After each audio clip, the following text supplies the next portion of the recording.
Let's start with our grandfather's story. This is the grandfather Papadoyorgos. Right. Yes. Our mother's side. Yes. He was a merchant. Right. And he had made quite a lot of money. How can I?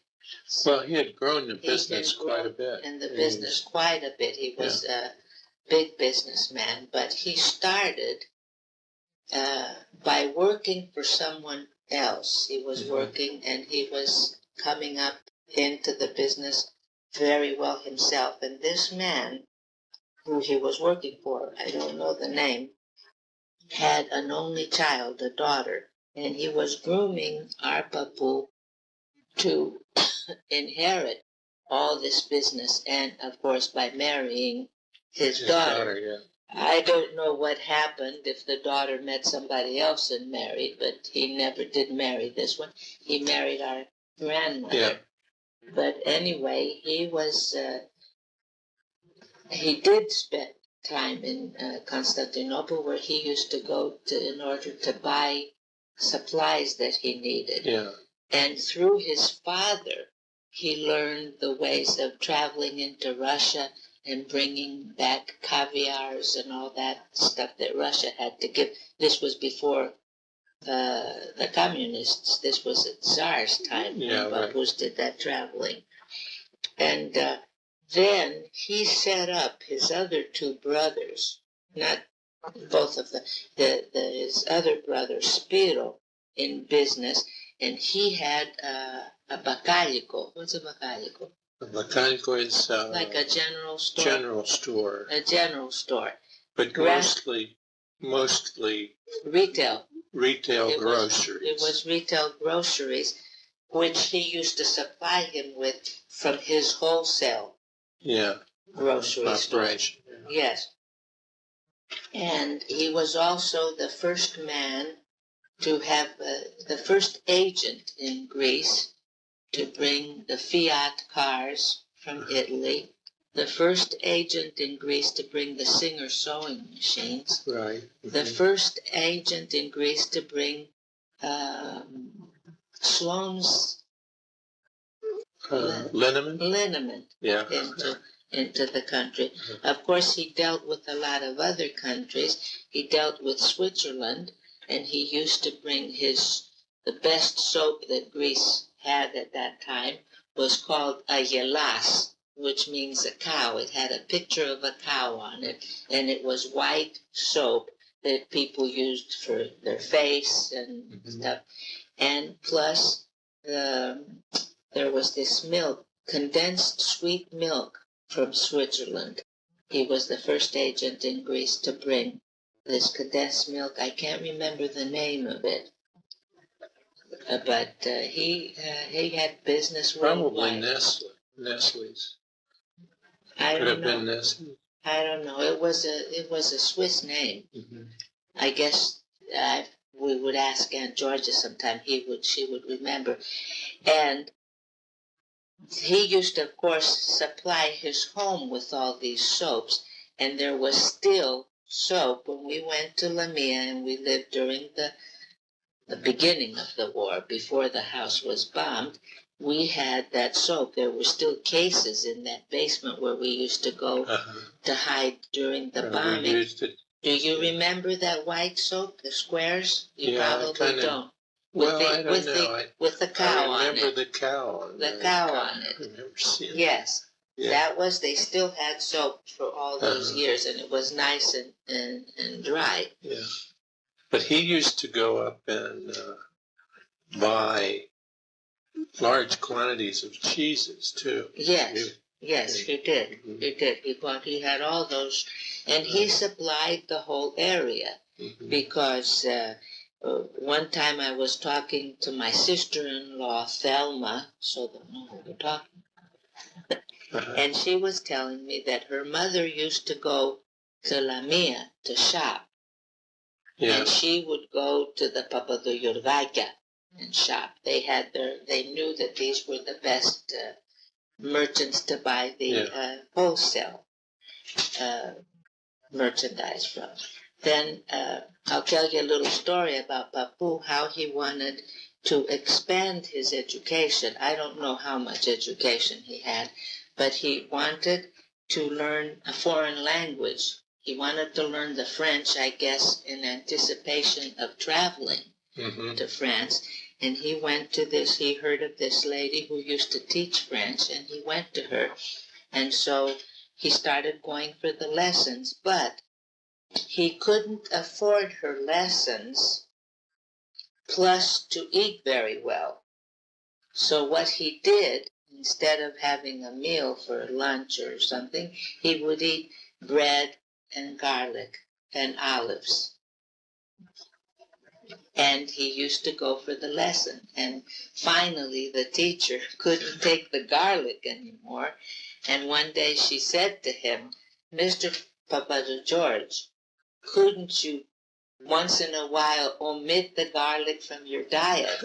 And he said, "If I omit the garlic from my diet, then I can't pay you for the lessons." And so she never reprimanded him again for eating the garlic. But he was a progressive man, I assume, that he wanted to learn more. Yeah.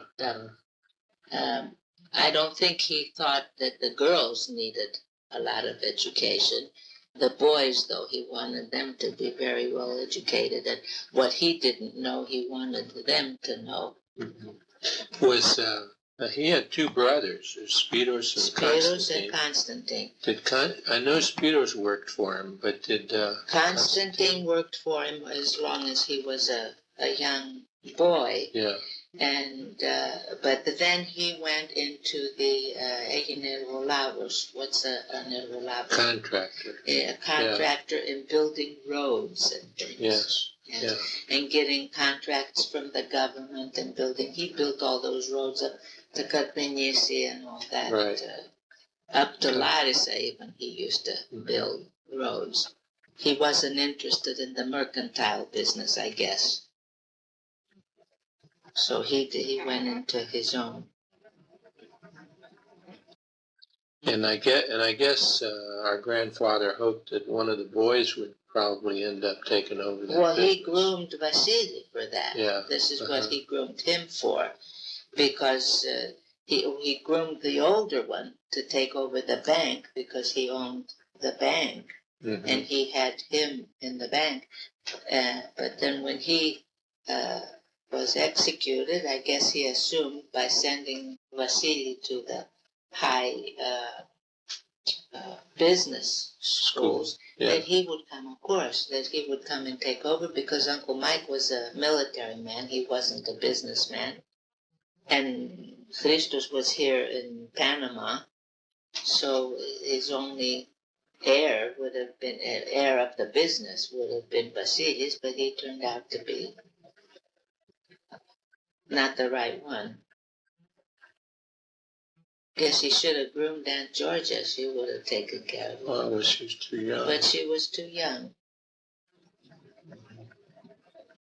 She probably would have taken over if he had lived long enough. Oh, sure. And if she had the schooling, she would have managed everything. But he was also involved in a lot of politics, obviously, because he was, first of all, hated by the opposition. Yes. To a large extent. And also he had, high-level contacts. It was obvious, like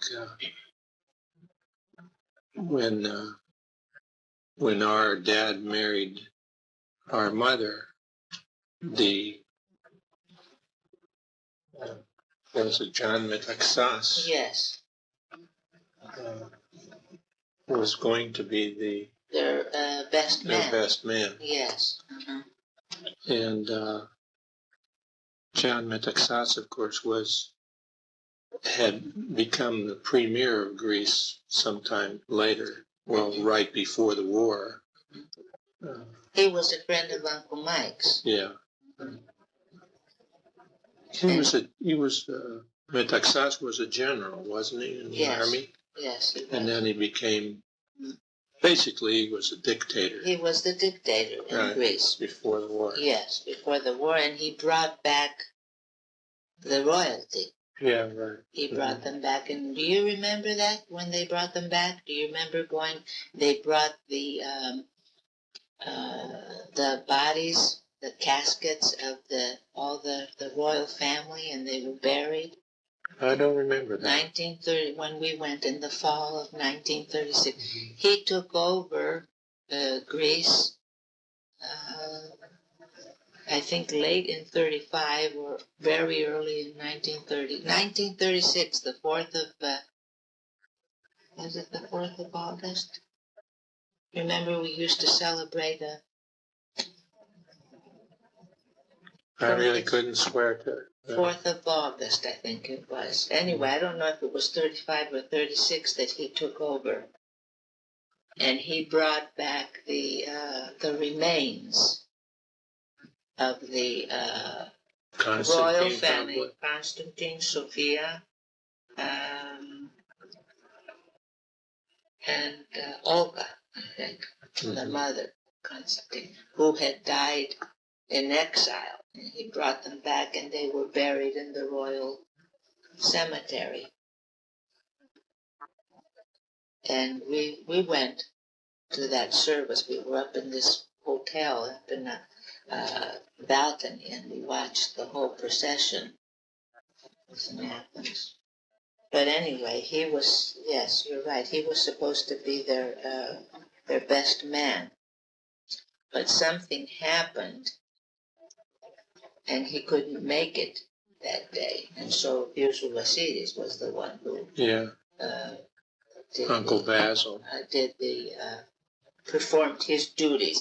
But still, he was considered the Kubaros. Yeah, Uncle Basil was a stand-in for him. A stand-in for him, yes. But Papu did, well, he was the leader of the royalist party in that area. And that's why he was hated so much by the opposition, as you said.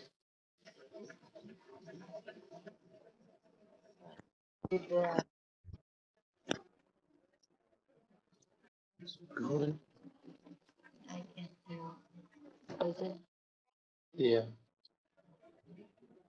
So, grandfather, Nicholas Papa George, was probably born about 1862, and he lived until 1931, into the latter part of 1931. So he died, when he died, he was about 69 years old. And grandmother was 17 years his junior. She was born in 1879 and died in August of 1942. So she died when she was about 63 years old. She's not very old. But they certainly lived full lives. I remember a story about grandfather Nicholas. He had been on a trip to Constantinople. And I don't know how it happened, but somebody cut off half of his mustache. And that was a big disgrace, insult at that time. And he took this man to court, and he was able to fix it so the guy paid for his hotel room and everything and all his upkeep while he stayed inside until that mustache grew out again. Is that right? Yeah, I don't remember where I heard that. I don't know if it's true or not. Maybe it was, because he was a good businessman. Yeah. And he had a lot of contacts, and of course it would have been a big insult for him to appear in public without his mustache. Yes, indeed. And he always had that big mustache. I remember when we visited them in 1931. I wouldn't let him get close to me, to kiss me. Yes, because of a big mustache. Yes, that's so right. he used to put it all in his mouth. You remember that? Yeah, I remember he'd put all the mustache in his mouth, and then he'd draw up close. And when he'd get real close, then he'd open his mouth, and the mustache would fall out. It was a great big mustache. It's too bad we don't have a picture. Yeah, he was. Before his hair turned white, which was at a fairly early age. He was blonde, and he also had blue eyes. But none of his children came out. They all had grandmother's dark brown eyes. Yeah, it's of the two colorings. I guess the brown is the strongest, the dominant. Yes, it is. Mm-hmm. Yeah, we Although learned it does that come back every once in a while. It does. Yeah. Well, it shows in the grandchildren and the great-grandchildren. Right. Mm-hmm. But they taught us that in biology, that the darker color is the dominant color. I remember that. That's one thing I remember. Plus, I remember oxygonon anhydrogono is water. Fast.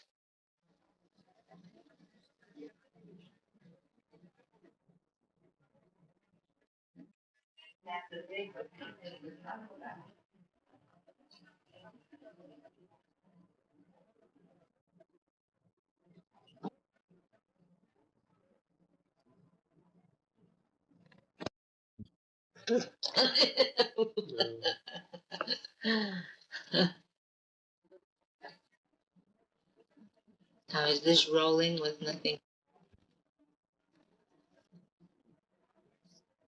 Our father's dad was named Constantine, and his dad's mother was Catherine. Constantine had been in the rural police force, and I guess at the time when my dad started growing up, he was the constable of the little village. Mm-hmm. And later on, I guess he opened up, probably after he retired, he opened up a little coffee shop in the village of Krikelon, which was where my dad was born. We don't really know too much else about them. As far as the little village is concerned, the people that lived there were kind of semi-nomads.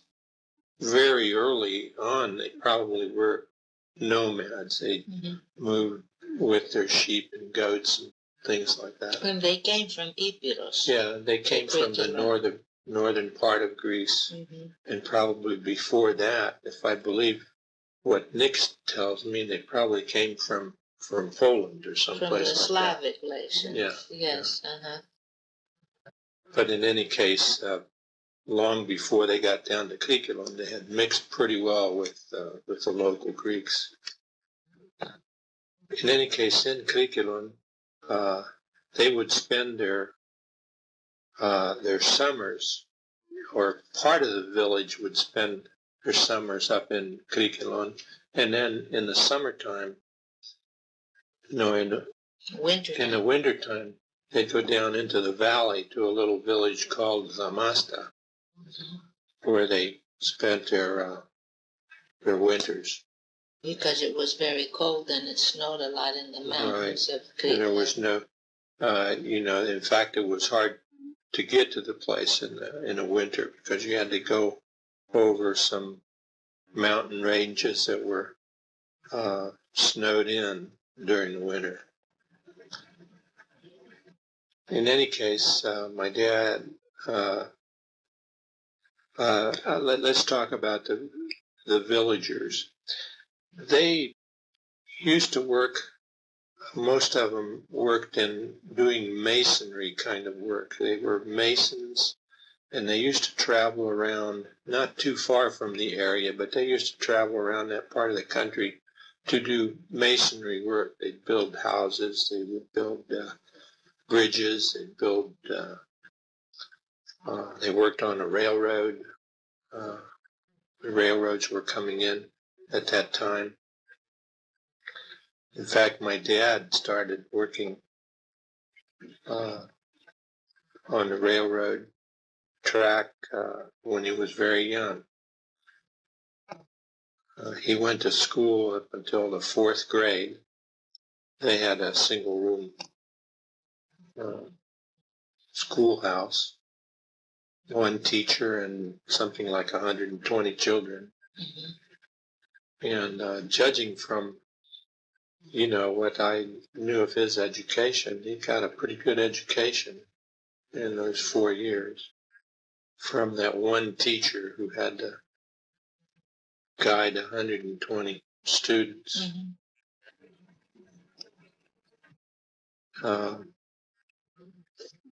Our father, George, was the youngest in the family. The oldest was his brother Nicholas, and there were, I think, 3 sisters between Nicholas and George. But we've never met them. Don't know too much about them. We know that one of the sisters was named Panayota. Yes. And when she was a young woman, she ended up in Thrace, in the northern part of Greece. She was married, and she ended up there, yes. We really don't know too much about the rest of the family. We know something about Nicholas's family. He had 2 sons and 2 daughters. And they ended up in a small village near the Masta, which was the village that people would go to in the wintertime. There was another village that was settled by people from Krikelon, which was named, that was the Masta, wasn't it? The Masta. Yeah. And then there was another little village close to that. It had a different name. Vardata. No, Vardatas too, but Vardata wasn't that close. Right. They were close to the mountainside, the Masta was. Yeah. Vardata was, there were a lot of Greeks in Vardatas. Upper Vardatas. Krikelon, you mean? Krikeliotes lived in Vardatas. Right. Upper Vardatas and lower Vardatas. Yeah. Yes. But they lived in the Masta. They ended up in the Masta. Wasn't Mustafambe, was and Mustafambe was next to it. Right. Yeah, they didn't live in Mustafambe. They lived in the Masta. Other relatives lived in Mustafambe. Yeah. Yeah.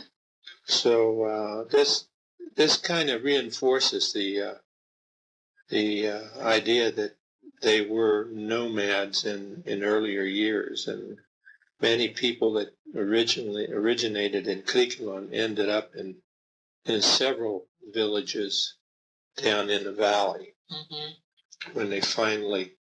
Plus, the fact was that there was no farmland in their little village. Right. All they could have maybe were little gardens to sustain the family in the summer. But there was no land for them to farm. To expand. As they got children and their families got bigger, they had to move. Yes, they did. So most of the offspring live in the valley, or even in Athens anymore. Athens and in the big cities, and they do spend their summers there. They have all renovated their family homes, and they stay up there in the summer. So on our dad's side of the family, then there's, as I said, Nicholas had 2 sons, and the oldest was Constantine. Of course, he's got the same name that I have, and that's because we were both named after our grandfather. Right. And then they had a Vasilius, which is Basil. And Athena. Athena. And then Catherine, the youngest, who was also named after the grandmother. Right. They also had a son older than Constantine, whose name was Manthos. Right. Who was sent to the valley to go to high school, and he went swimming and he drowned. Right. That's how they lost that one. Well, we don't know their mother's name, but we do know about our two first cousins, Catherine and Demetrios Katavanas. Right. They were the children of one of our father's sisters, whose name we don't know. And we were much closer to them than we were to the other family. Right. Because they would come and visit us, and they would come and stay with us in Lamia and in Greece and in Athens. And our cousin Mitros was a very good furniture maker. Right. And he was in the furniture business. He was in the furniture business. And as far as we know, he's still alive, and he lives in the town of Karpenisi. Right. And one of his sons, I know, took over the business, and he became a furniture maker. And the youngest daughter is a school teacher. And one of the sons went to the military academy, became an officer. I think they had about 6 children. I don't know. The oldest one worked for a bank. Mm-hmm. She was a teller or something, and she married. I don't know where she is or what she does now, but they had about 6 or 7 children. And our cousin Catherine, from that side, she was married to someone in the village of Krikelon, and she never had any children of her own, but she did have 3 or 4 stepchildren. But the youngest one, which she raised because the mother died when he was born, is the only one who respected her as a mother. The others, after their father died, didn't really want to have anything to do with her because they were older when their mother died, and I guess they couldn't stand a stepmother. Yeah. I remember when I was about 10 years old, I became sick from scarlet fever. And because I had to be isolated from everybody else, Catherine actually came down and she took care of me. Yes. And I remember one thing very vividly, that when I had to go to the bathroom, she'd bring the potty into the room. Yes. And set it down and then help me to get on the potty. And then I remember I couldn't get up by myself. And I remember screaming for her to come and help me off the potty. And she was doing something else probably, and took a long time, and I really was very indignant.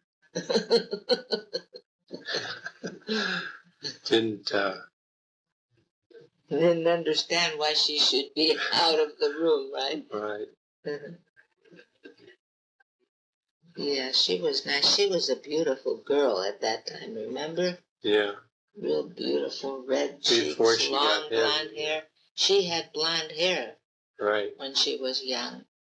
But she didn't have the blue eyes. Did Mitchell have blue eyes? I don't think so. I can't remember those things. Or did Caterini? Does she have blue eyes? I think she does have blue eyes. Blonde hair and blue eyes. Well, anyway, they were nice. They were nice. Yeah. They were nice. They were a good relic. Our dad's grandfathers were Dimitrios Vontsolos and Constantine. As far as their wives are concerned, we don't know their names or have anything.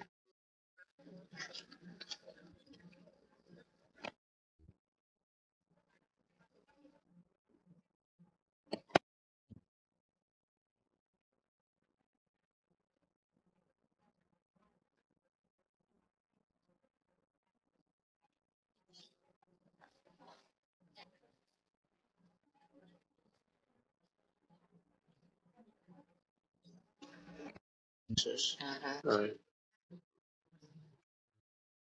But we don't know anything about him. I don't. I don't either. I guess that's how we were related to the Galitza, because she was a Drosos. There was a relationship there. That's how we were really. She was a second cousin to Dad, the Galitza. And actually, that's how we were related. Not through Anastasio. No, Anastasio, no. Anastasio, of course, we were related. Right, through one of the marriages. Sisters. Yes. Yeah. But she was a cousin. Okay.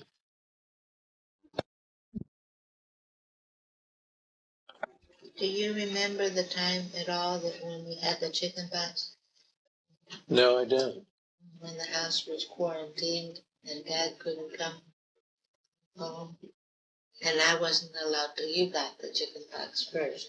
And then I wasn't allowed to go to school because the chicken pox were in the house. Yeah. And as you were getting better, I got the chicken pox. And Dad used to come across the street and wave to us and wave to Mama because he couldn't come in because he was involved with food and stuff. Yeah. They had the quarantine and all. But how did we get groceries and stuff like that? I guess he must have, he would probably bring the groceries and leave them. And then Mother would go out and get them. I remember very little about it. Was that on Southwood or someplace else? That was before. Yeah. That was before we had gone to Hillsborough. I don't remember where we lived before I don't Hillsborough. either. I can remember the house when I think about it, you know, but I can't remember the... Yeah. Didn't we live on Welch once upon a time? I don't remember. I think we lived on Neal Avenue, I know. Well, Neal I can't remember, because we were babies there. But Welch, I think, that we lived on the same block where the Triffins lived and the same block where the Vians lived. No, I can't remember that. I can't remember it either. See, the girls remember the street that we used to live on. Well, they stayed in the neighborhood a lot Yeah. But I remember a little bit about the house in Hillsborough. I must have been...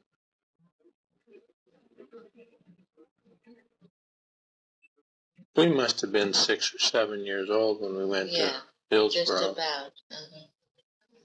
And Hillsborough was a nice little town. We lived on a hill. Remember that? Yeah. Because I used to come flying down the hill riding that bike. They wouldn't let me, our parents wouldn't let me own a bike. No. So I used to borrow a bike from a friend and ride around.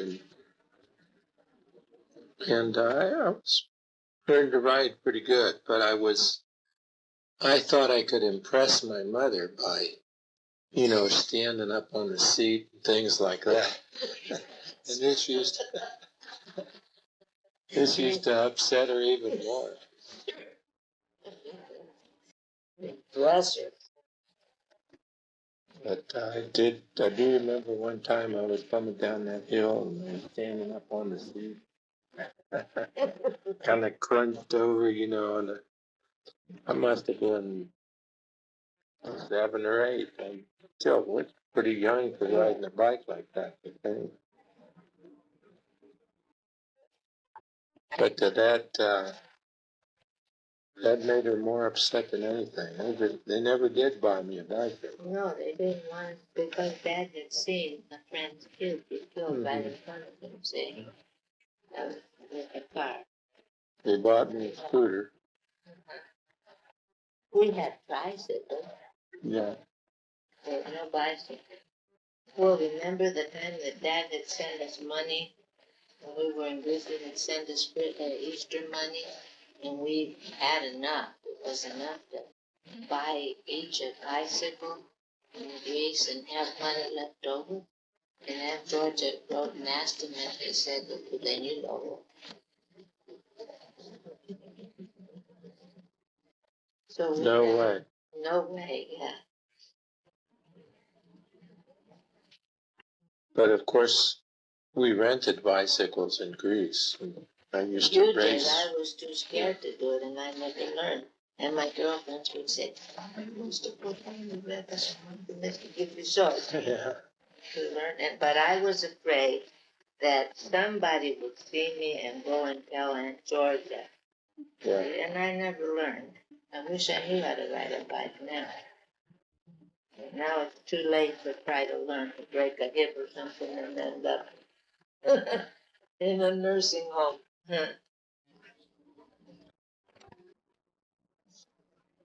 About how long do you think it was that we, came back to Columbus from Hillsborough and then left for Greece? Was it Maybe right away? Couple years? Couple of years, yeah. Because we did go to Southwood. Yeah. We went to school. Mm-hmm. It was a couple of years, I guess. And the Callises were back from Niagara Falls. And they lived up the block from us. We went to the same school. Yeah.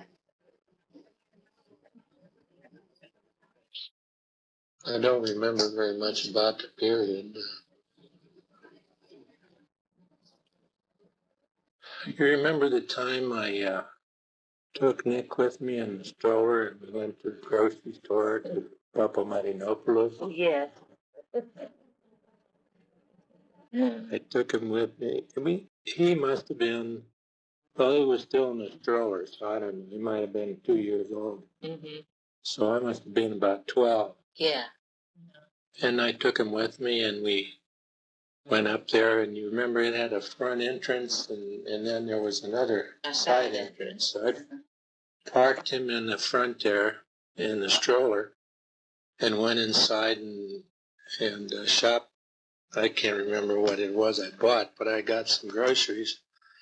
And then I just paid for the groceries and came out the other door and went home. Yeah. And when I got home, I don't know if it was Grandma or Aunt George's. He said, "Where's babies?"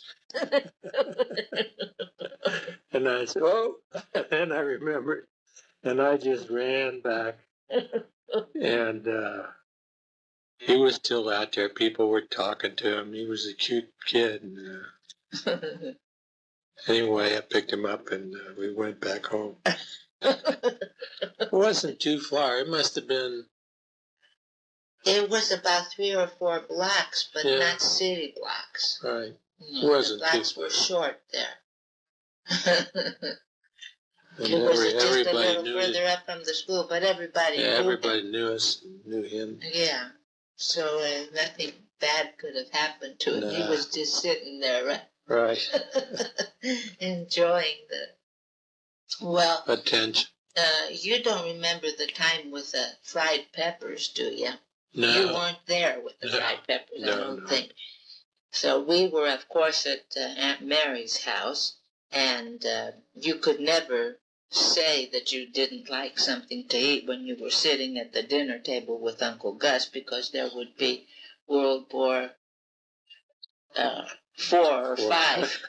So we were eating the peppers. It was during the Lenten season. This is why they're fried in oil, and there's nothing that you can't have when you're Lenting.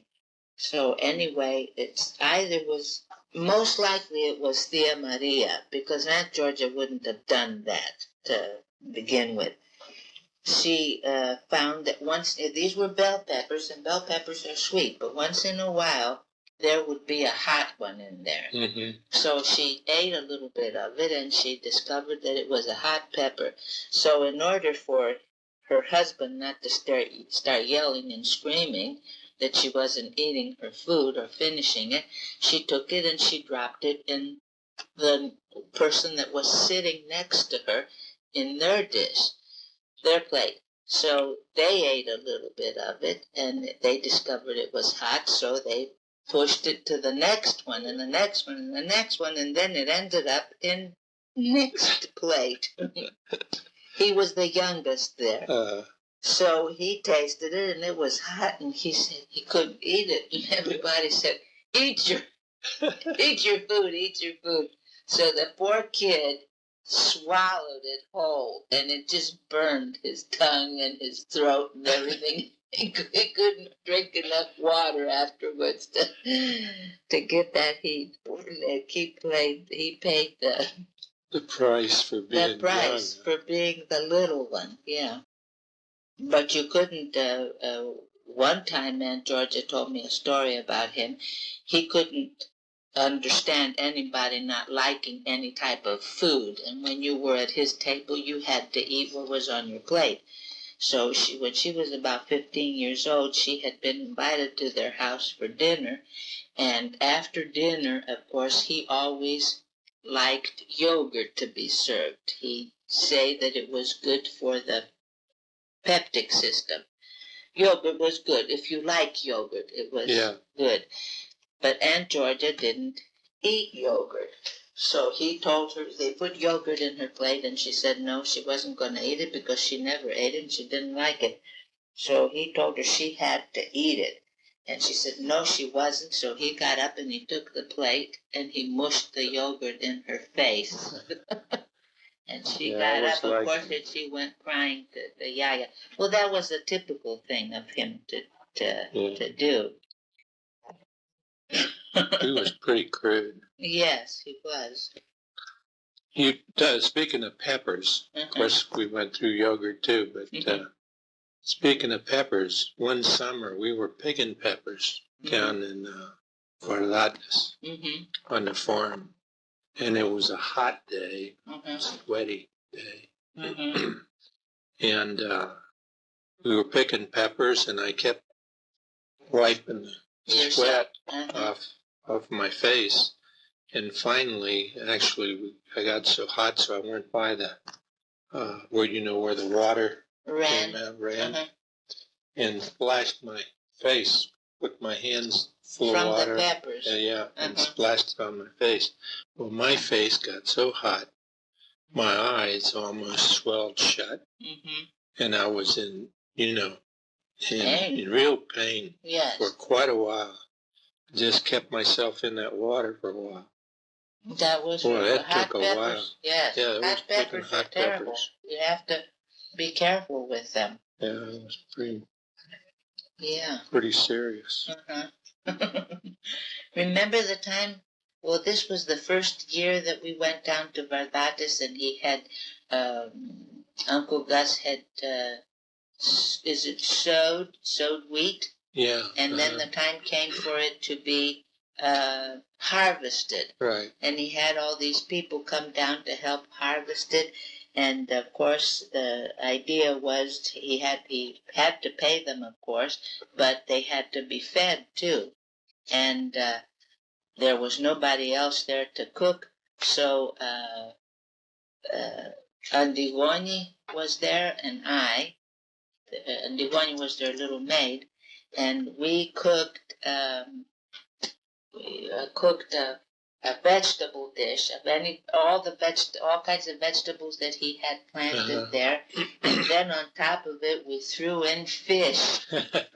And these people, of course, were so hungry because they had no food all winter that they said that was the best meal that they ever had. Yeah. And then from then on, for the rest of a couple of weeks that they came there to harvest, I and Andigoni were the main cooks. Yeah. And you can imagine what that food tasted like. What were you? Were about 13 then? Or I was 14. 14 years old. Yeah.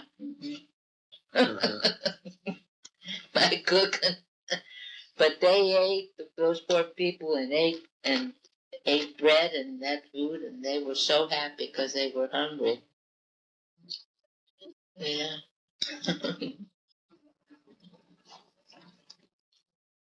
It's rolling.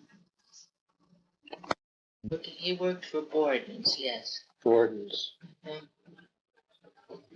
He was a chemist, I think, for Borden's. And then a couple of cousins of theirs came from Greece, and he got them jobs there. From Thea Kalita's sister's sons. They came from Krikila or wherever? Yeah, I don't know if they lived in Athens or if they came from Krikila.